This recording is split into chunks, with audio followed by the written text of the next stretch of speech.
So, hello and welcome back to the Unforced Error. We're here for a round four recap of the amazing Australian Open, and we'll have a brief look at the days ahead in terms of the quarterfinals as well.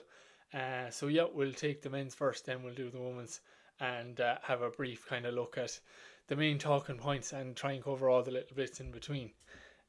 So, we're about 8:30 at night here in Ireland on the Monday, which makes it about nearly 8:30 in the morning on Tuesday in Melbourne. So we're only a few hours away from the start of the quarter-final action. About 17 or 18 degrees, I believe, in Melbourne at the minute, but a lot of humidity at the minute and expected in the day ahead, and a lot of humidity in the sky and a lot of humidity on the courts, as we've seen some amazing dramatic games over the past few days.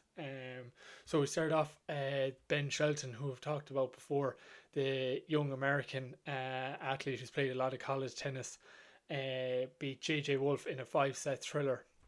Amazing game, and Ben Shelton has been one of the breakout stars of this tournament. You wouldn't have pegged him, and he said himself he didn't have the expectation that he would be this far, and I think that has to help the player. You know, he doesn't have expectations and other people don't have expectations, so you play freely, and you can see that in his game. You know, he's playing very loose, and that's in a nice way, in a good way. You know, his ball placement and his selection of shots, it's creative.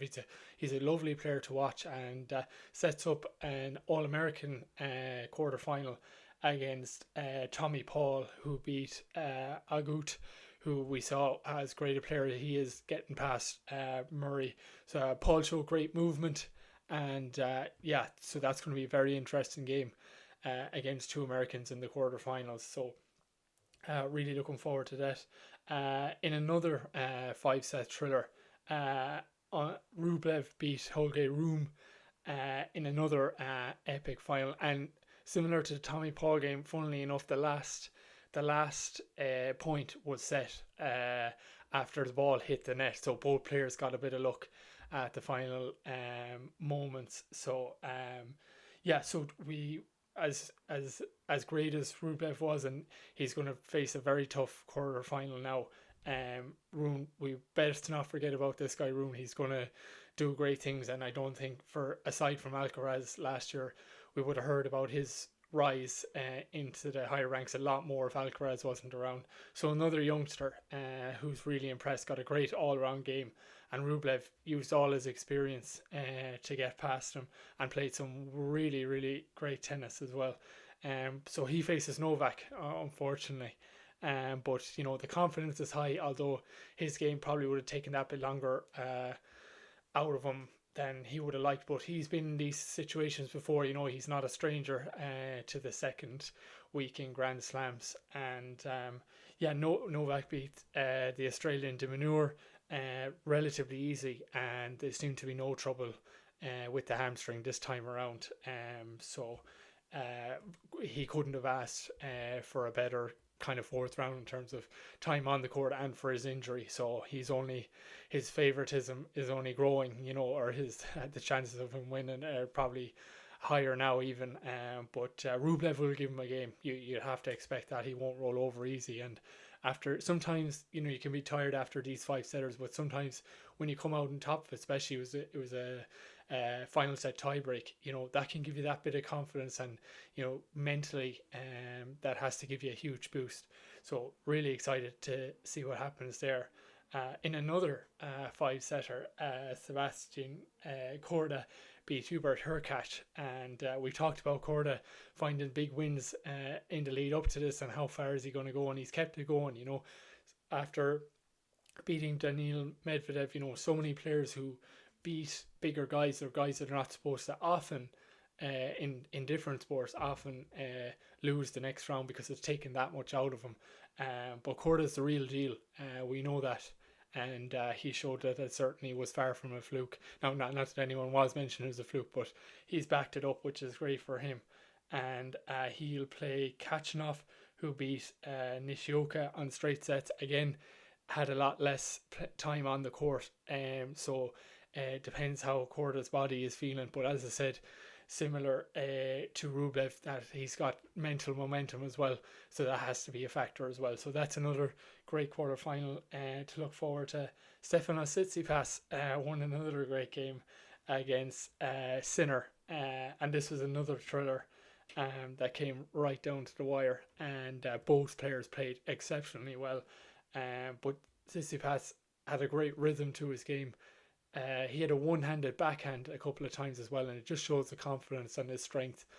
But a great matchup, two really hard hitters, and so he will play Lehtia, who beat Oge Aliassime. Again, apologies for the pronunciation.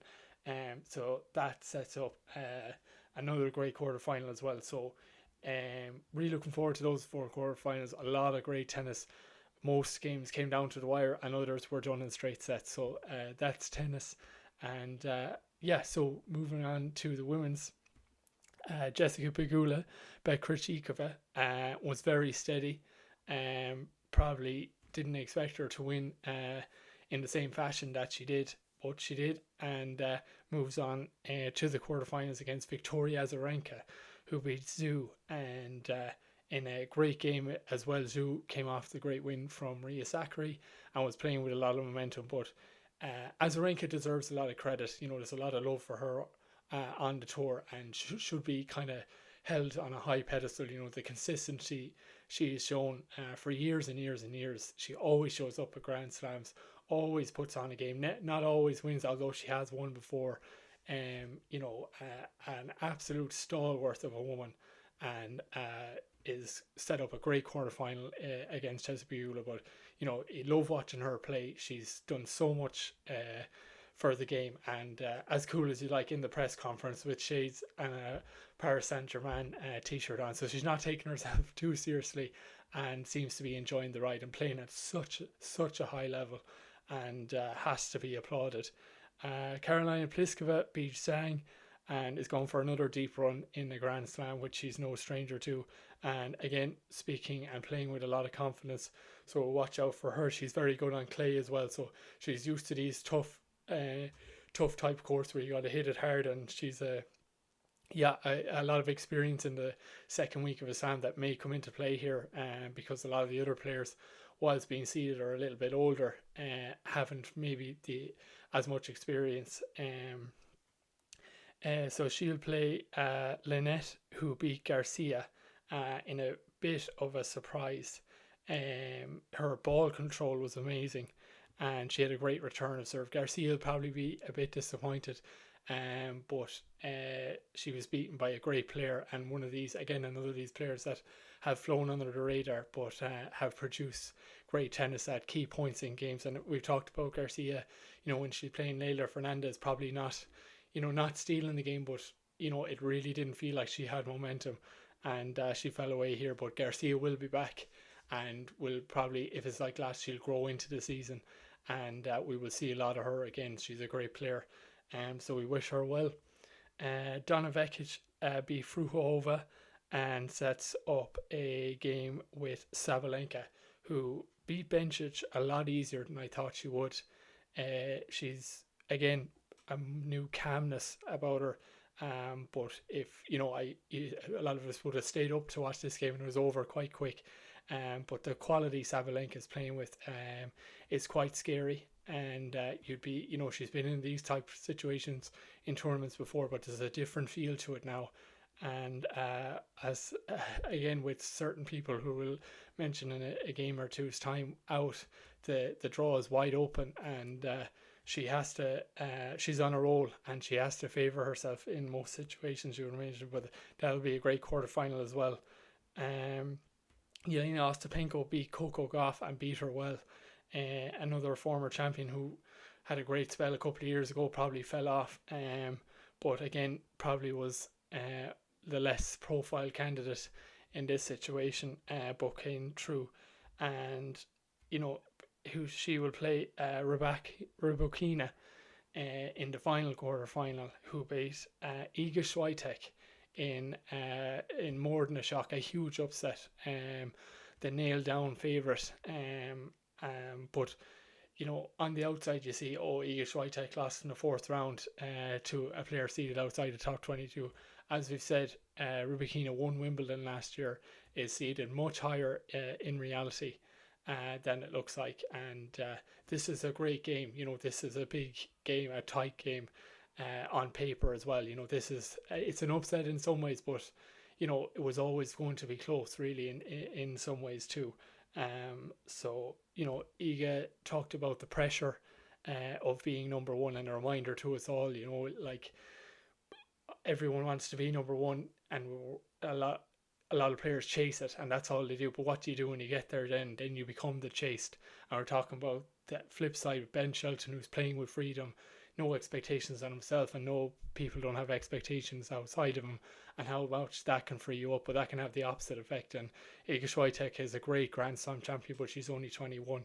And that pressure of being number one in the world is very real, and an emotional press conference after, but she'll be back.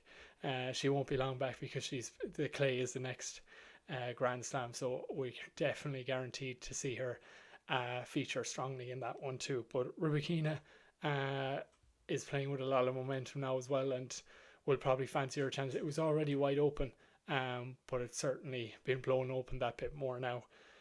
So yeah, that's it. That's a quick recap. Sorry, I'm flying through them there. I tried to get through them all. I suppose a quick point is just we're seeing a lot of top seeds knockout. We're not seeing kind of the high profile big hitters that you might normally associate with this time, but we're seeing great tennis. We're seeing youngsters come up who've flown under the radar, who are playing with great freedom, and we're seeing the old guard come back and use their experience to create this great mix from the quarterfinals out now. So we're seeing top high quality tennis, a lot of long games, so a lot of sleep deprivation for sure, but it's all absolutely worth it. We'll leave you on the note that however hard it is to be chased, that staying on top of the world is probably just as hard. So we'll see you soon. Thanks a million.